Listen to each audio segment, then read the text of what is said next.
Hey guys, as we celebrate 50 years of hip hop in 2023, we decided to take a look at History of Gangster Rap. It's an audio book on Audible. We're gonna go ahead and dive into it and see what they're talking about the birth of the G-Funk and mob music. Let's go ahead and check it out, guys. Hit that thumbs up button. Subscribe to Charles and Ness World. To the rap world.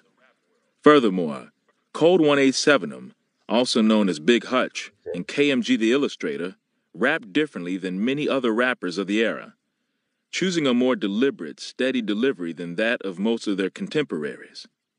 Additionally, Cold 187'em's higher-pitched nasal tone played well with KMG's deeper, huskier voice. They KMG. slowed that shit completely down to where they're talking to you, Yuckmouth said. It felt like a conversation when you're in the car. You're bumping the music and are like, is the motherfucker talking to me? It felt like that, and it hit home like that. You could understand it, and it ain't too tricky to where you've got to listen to it 1,000 times to figure out what this nigga said. Or go look in a thesaurus or dictionary to figure it out. It was straight to the point. It was sonically, though, that Above the Law made their most profound impact. In the late 80s, EPMD, Eazy-E, and NWA had released music using funk samples in their respective works. So did conscious rap group X-Clan, which rapped over Parliament's beats on their 1990 album To the East, Blackwards. Most notably on their single, Funkin' Lesson, and album cut, Earthbound. Similarly, Ice Cube protege and younger cousin, Dell the Funky Homo Sapien, rapped over Funkadelic's beats on his 1991 album, I Wish My Brother George Was Here. But both X-Clan and Dell the Funky Homo Sapien rapped in esoteric rhymes, with X-Clan's black nationalistic lyrics, and Dell the Funky Homo Sapiens equally dense songs about everyday struggles, earning them cult followers among certain demographics of the expanding rap fan base. But neither of the acts, nor EPMD, Eazy-E, or NWA before them, made funk the foundation of their musical identity in the way that Above the Law did. They were not purely gangster rappers either. When Above the Law emerged in 1990, producer Cold 187'em incorporated samples from, at the time, unconventional musical sources for rap, such as Quincy Jones and Isaac Hayes. The following year, Cold 187'em developed the sound that would shape that of gangster rap for the next several years. He produced Above the Law's 1991 EP, Vocally Pimpin'. The 9-song project was anchored by the single, For the Funk of It, which borrowed its groove and some of the lyrics of its chorus from Funkadelic's One Nation Under Groove, a funk music staple. Cold 187'em delved deeper into the funk vaults on Above the Law's second album, Black Mafia Life, I remember that CD, which was released in 1992. He made the sound Above the Law's signature. Kicking off the project was Never Missin' a Beat, which featured a sample of Funkadelic's Not Just Knee Deep. Cold 187'em's cousin, singer-slash-rapper Cocaine, delivered vocals that mimicked the work of the Parliament and Funkadelic vocalists. The second song on Black Mafia Life, Why Must I Feel Like That, sampled George Clinton's Atomic Dog and Parliament's I Can Move You If You Let Me. Black Mafia Life also mined Funkadelic's Freak of the Week for its Call It What You Want single featuring Tupac and Digital Underground's Money Be Elsewhere. Tupac did a song with Cold 187'em incorporated Parliament's Mothership Connection, Starchild, into Black Mafia Life cut, Pimp Clinic. Although it didn't have a name yet, the sound Above the Law ushered in through Vocally Pimpin' and Black Mafia Life was later used by one-time collaborator and Ruthless Records label mate Dr. Dre throughout his massively popular and influential debut album, The Chronic. Like Above the Law before him, Dr. Dre relied on the work of Parliament, Funkadelic, and George Clinton for what would become his album's signature material. Dr. Dre's The Chronic single, Fuck with Dre Day and Everybody Celebratin', for instance, built its sonics on samples from Funkadelic's Not Just Knee Deep and George Clinton's Atomic Dog. The song shares much of the sound of Above the Law's Never Missing a Beat, I forgot the there was a first roof. cut on Black Mafia Life.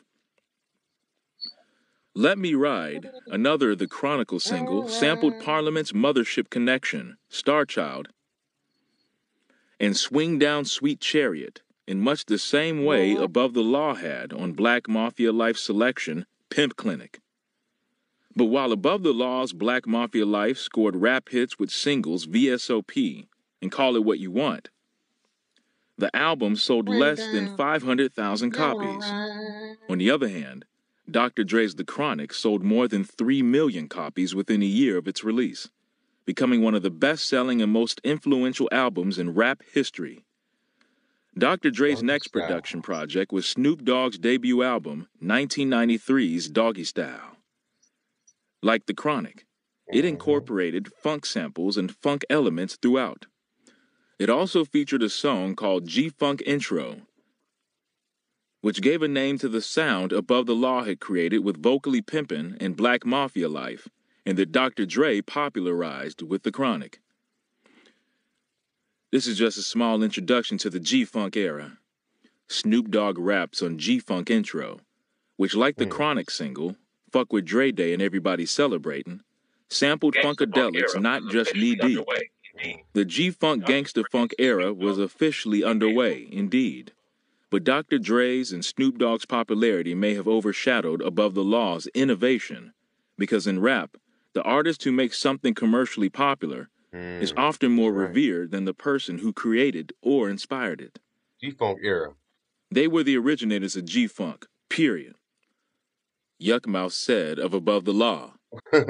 NWA was on some damn near Public Enemy shit with their beats. Above the Law came and slowed it down. It was groovy. Us being from the Bay, there's a lot of pimps, a lot of hustlers. So we like the slowed down, mob, groovy shit. So we were into Above the Law. I ain't gonna front. I like it the was Above funky. the Law too. They had a what song they After had? Above the Law created... What song they had? Oh, I forgot the name of it. They had so many. VSOP was a dope one.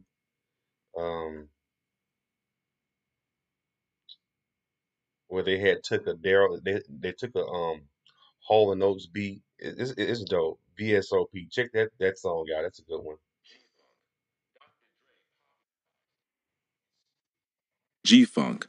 Dr. Dre popularized it, and Snoop Dogg named it.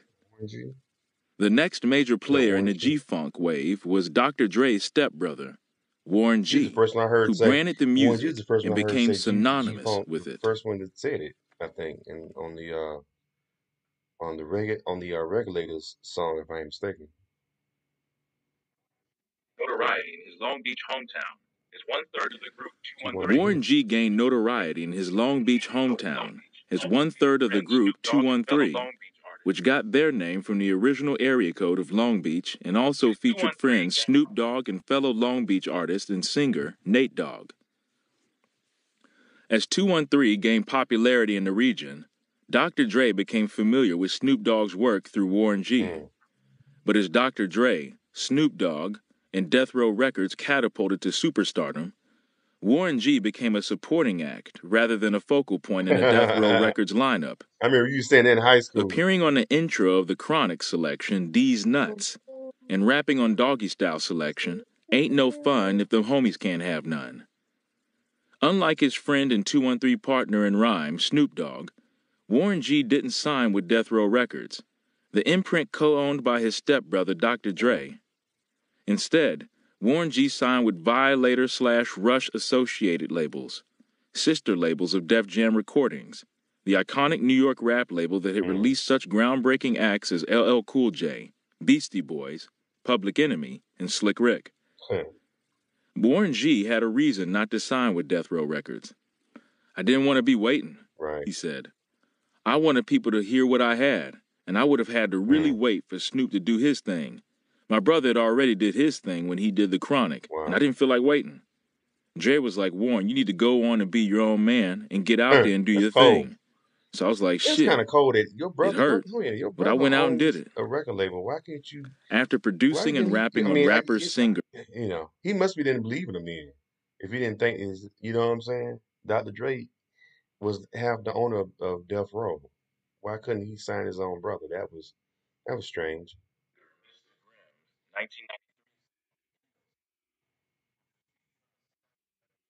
Mr. Grimm's 1993 song Indo Smoke, Mm. which was featured on the soundtrack for the Tupac and Janet Jackson film Poetic Justice.